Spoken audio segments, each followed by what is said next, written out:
This opening desperately needs a new door, and a door needs hinges. So today, let's take a look at making some fancy strap hinges for the shop door. Any project starts with material selection, and since this is something I am making for my own shop, I don't have a specific design and no exact material requirements for this. I'm just going to use what's available on the rack. It may not be exactly what I saw in my head, but it will do just fine. It just means I have to be a little bit more creative with the design if it's not exactly what I might have chosen if it had been available. I probably would have gone with 1.5 inch and 2-inch material if I'd had it. These hinges start by drawing them out to a taper. This is quick and efficient to do under the power hammer. This is my preferred method for doing things like this. But as always, you don't have to have a power hammer in your shop if you're doing this kind of thing. Don't feel restricted by the tools that someone else is using in their shop. Use the tools, the techniques, and the skills that you have, and just adapt to make that work for you. But if you don't have a power hammer, it can certainly be done over the horn of the anvil. This is pretty quick and efficient as well. Not quite as much as using a power hammer, but it can still be done without too much trouble.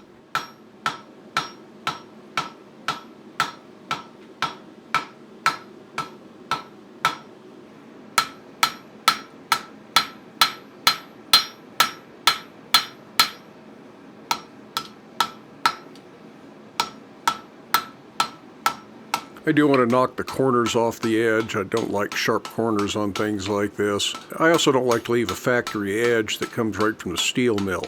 But in this case, that's not a problem since it's been tapered. I do want to take the wide strap down to the same width as the narrow strap is for most of the hinge. But for the part up next to where the hinge joint, the knuckle is going to be, I'm going to put a little bit of scroll work in there. So I'm going to do an offset, and this is just half face blows over the edge of the anvil, and I'll take it down so that the strap portion is the same as the other hinge strap.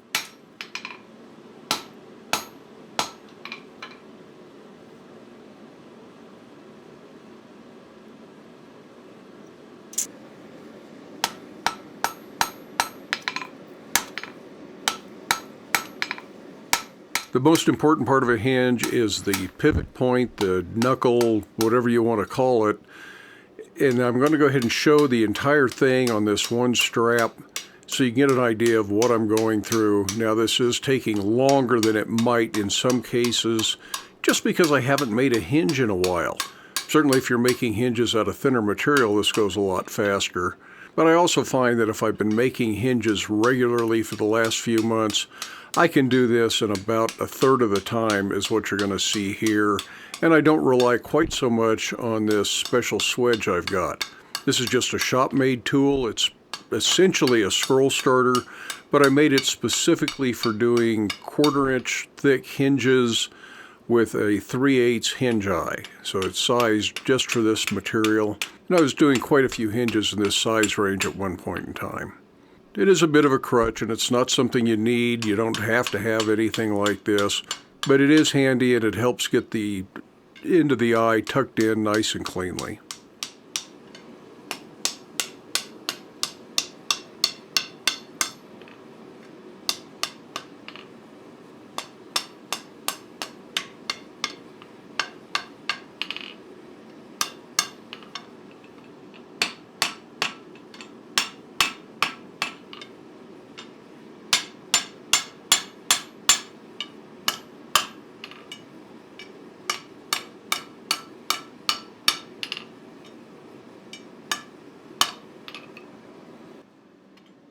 Lots of back and forth, paying attention to both sides of the eye. It's easy to roll these up a little bit conical if you're not paying attention to what you're doing, and you really need it to be a parallel eye.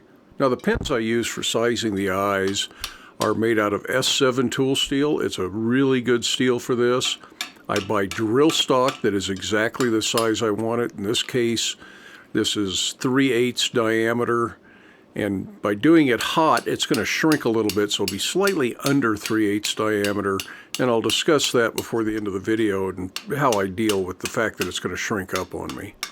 These pins have a long taper on the side that goes in the eye first, and a short taper on the other end, so in most cases you can just drive it all the way through without having to flip it back over again. Doing this last little bit of tightening to get the eye good and closed up with the pin in it really makes for a more reliable approach. Try not to hammer too much in the same spot or you'll end up with flat spots on there. That can be hard to do because it seems like one spot is always where you want to be hammering. Looks like I forgot to turn the microphone on for this short segment of video, so pardon me if we don't have any shop sounds, but we'll get through this pretty quickly and get back to making some noise at the anvil. Far end of all these is going to be split into 4 little arms that have 4 scrolls. This design is inspired by the New Mexican scroll hook that we took a look at last year at some point. It was a design I had seen in Taos, New Mexico, and I really liked it, and I thought it would be good for hinges, so I'm doing something similar. It's not going to be exactly the same. That one was split into 6 ends, and this one is only being split into 4 ends. I think the other one would just be a little bit too much and be overkill for the door that I'm putting in. This needs to be opened up, and then the rag from the chisel needs to be cleaned up. You can do this with a hot rasp, file it cold. Belt grinder with a slack belt works pretty good for this. It's just whatever tools you have to have available for you to use in your shop. And of course the final cleanup is still best done with a file. Files are really important tools for this kind of work. Now we're on to one of the more tedious parts of the hinge, and that's trying to get all of these little fingers drawn out so they're all the same thickness, all the same taper, and all the same length. Some of them are going to need to be trimmed before I'm all done. It's just a matter of taking your time, doing one after the other. It's kind of nice working over the tail of the anvil or over the square horn in this case, so that you can drop your hand down further and have a wider range of motion on your hand holding the material.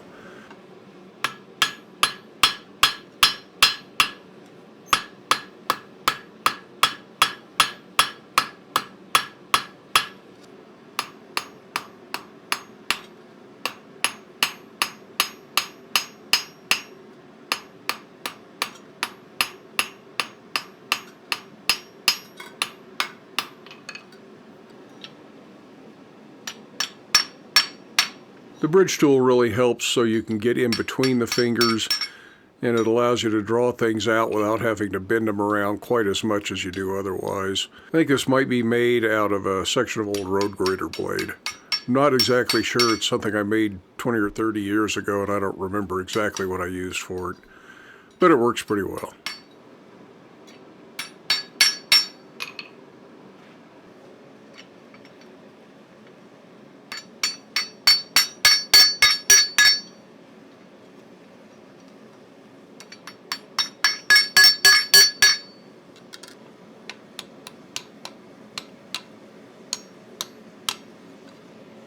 Using a fat hot cut will give me a nice angle for the spread on these, and then I'll start scrolling these up.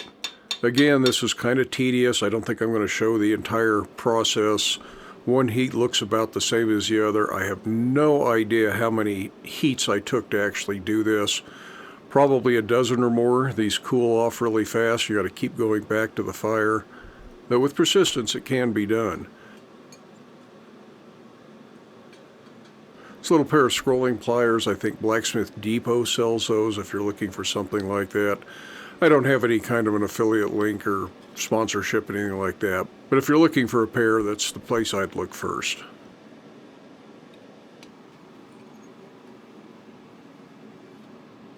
And of course the little scroll forks that we made a few videos back really help with this. I found lots of uses for these little forks since we made them.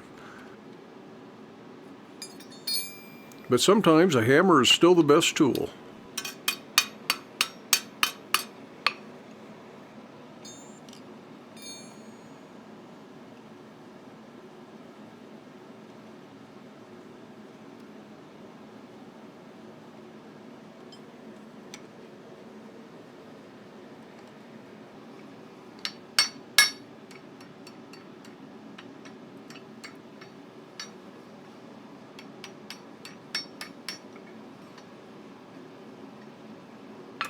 Now that fat section on the long straps, I split similarly. I think I actually did these on the bandsaw, so it's all pretty much the same procedure. The bandsaw did leave a cleaner cut, so I didn't need to go grind these like I did the other ones. And in a lot of ways, I think I like that better. The chisel cut does leave a little bit of a bevel that can look good, but these are coming out cleaner, and I don't have to fiddle around with them quite so much, so I kind of like this process.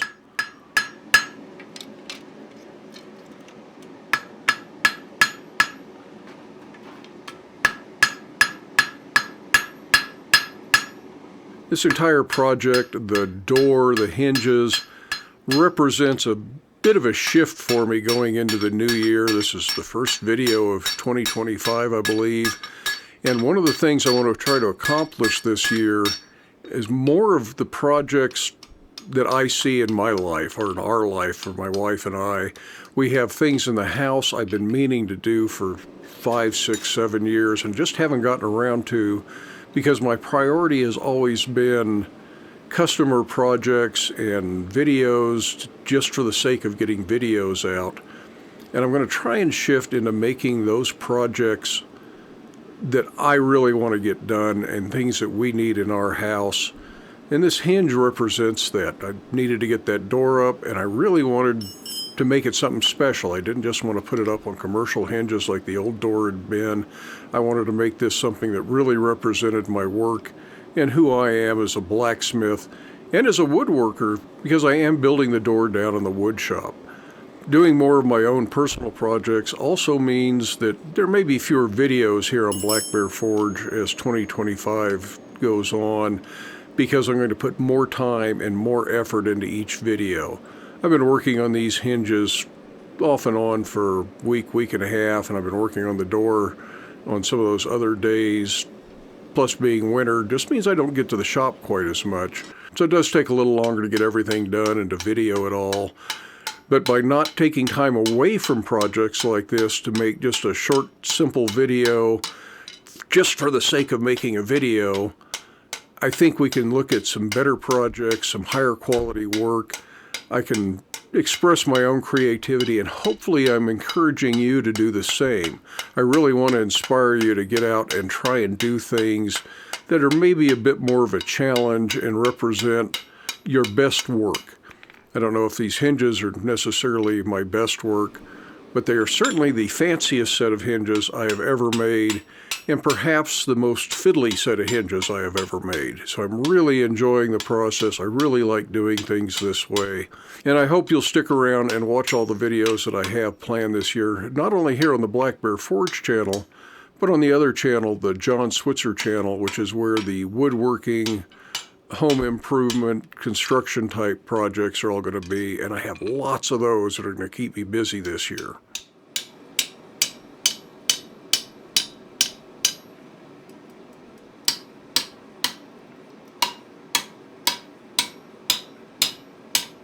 We've been watching Rolling the Eye on the other part of the hinge. This is the part that'll mount to the jamb. And it's really about the same, other than the fact that this is a wider piece of material. This is a 3-inch wide piece of material, but the process is essentially the same.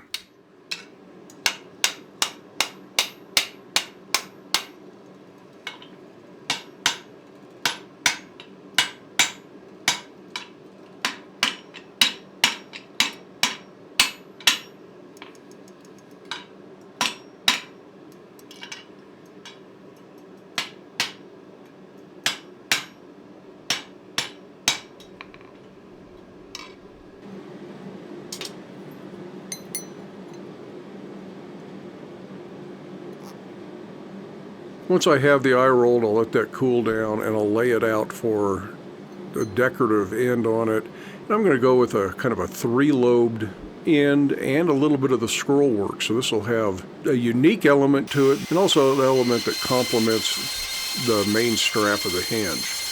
There are lots of different ways you can do hinges and back plate. I did several test pieces of different things, and this is what I decided I really liked. So this is what we're going to look at here.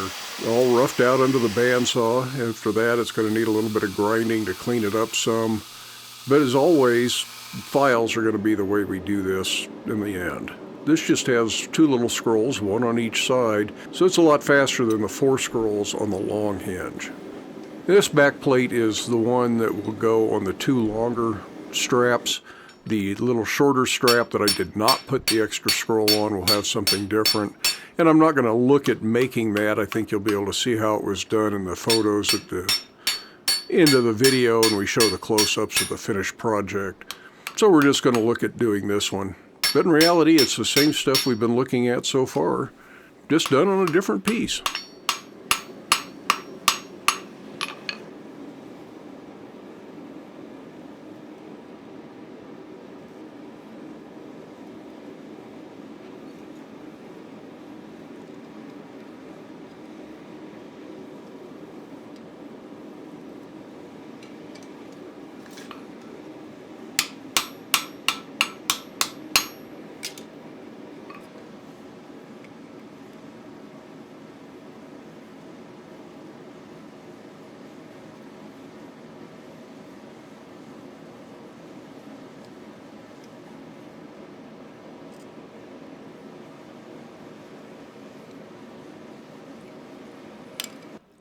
Now I want to do some chisel work on this just to give it a little bit more interest and highlight the shape that I've got here.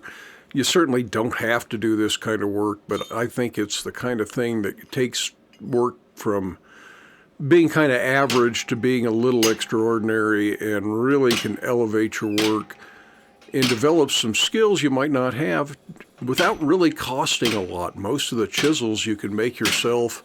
They don't take a big expense in materials. You can make them out of all sorts of different tool steels, whatever it is you like to use. And it's a good excuse for making more tools as well as doing some more decorative work. Of course, everything is laid out cold, and then the lines are chased in deeper while the material is hot.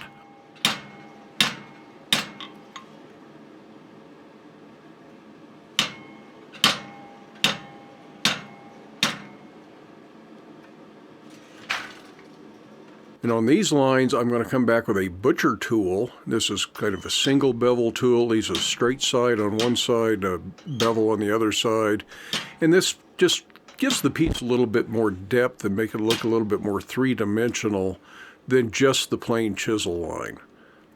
Butchers are frequently used in a first and second pass configuration. The first pass butcher is a little bit steeper, and the second pass butcher is a little bit flatter. But you need to use them in the right order. If you use a second pass butcher first, it tends to jump out of the chisel cut.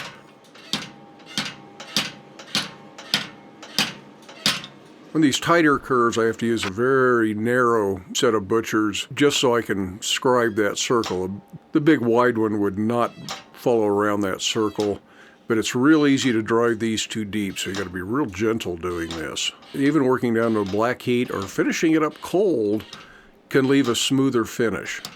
So it's just a matter of what you need to do to try and get all the tool marks out of there after you're done. This is really difficult to get into and file, since it can't pass a file through. So the cleaner you can do the butchering, the better off you'll be. Now I am jumping from one part of the hinge to another a little bit here. I'm letting that other piece cool, so I'm going to go ahead and drill the holes in the long strap while that's cooling.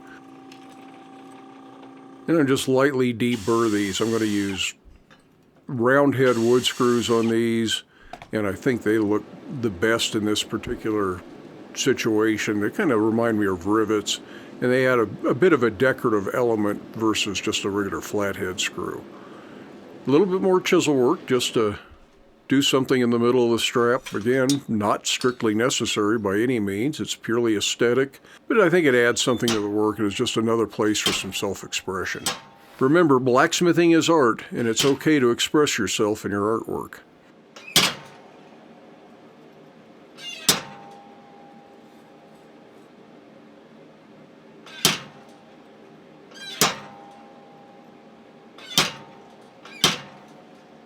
These are set in cold and then come back hot and deepen them a little bit.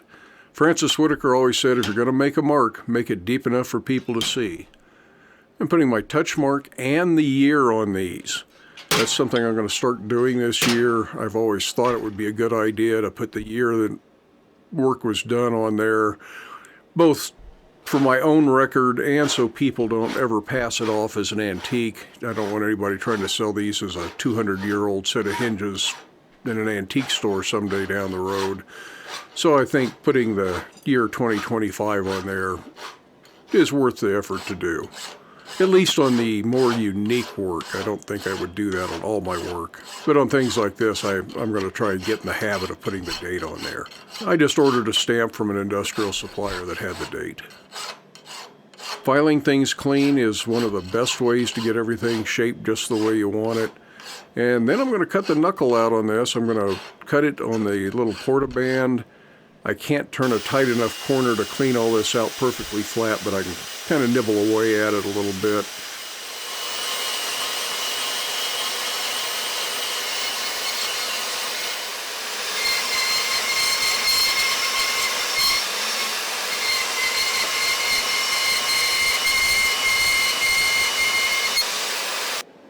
We'll come back and clean this up with a file, and as we do the filing, we'll also do some fine fitting of the joint to get everything to fit properly. I also like to file a little bevel on there just to make it look a little bit cleaner. It isn't absolutely necessary. This is where we make sure the hinge pin fits just right. I run a 3/8 drill bit through there, and then I'm using a 3/8 cold rolled pin. Cold rolled is exact size material, so it's exactly 3/8 and fits perfectly in the 3/8 drilled hole.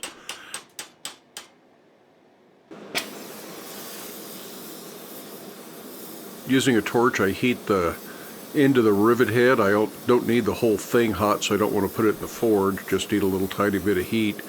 And I'll put a head on the rivets. This is not a big domed head. You could certainly use rivet headers and put a nice domed head rivet on there if you want to. I just need it to be enough that it doesn't fall through.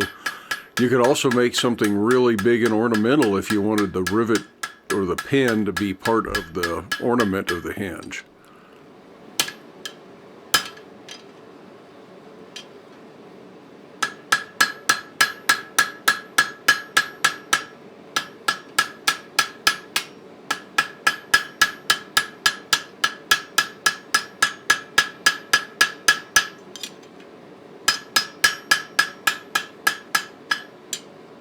Then a final heat to do any last minute straightening. Things sometimes get bit during the assembly process. At that point I wire brushed it one more time. Then I put a paste wax finish on as it starts to cool down. I want this to be just hot enough that the wax melts and smokes a little bit, but not hot enough that it actually burns the wax off.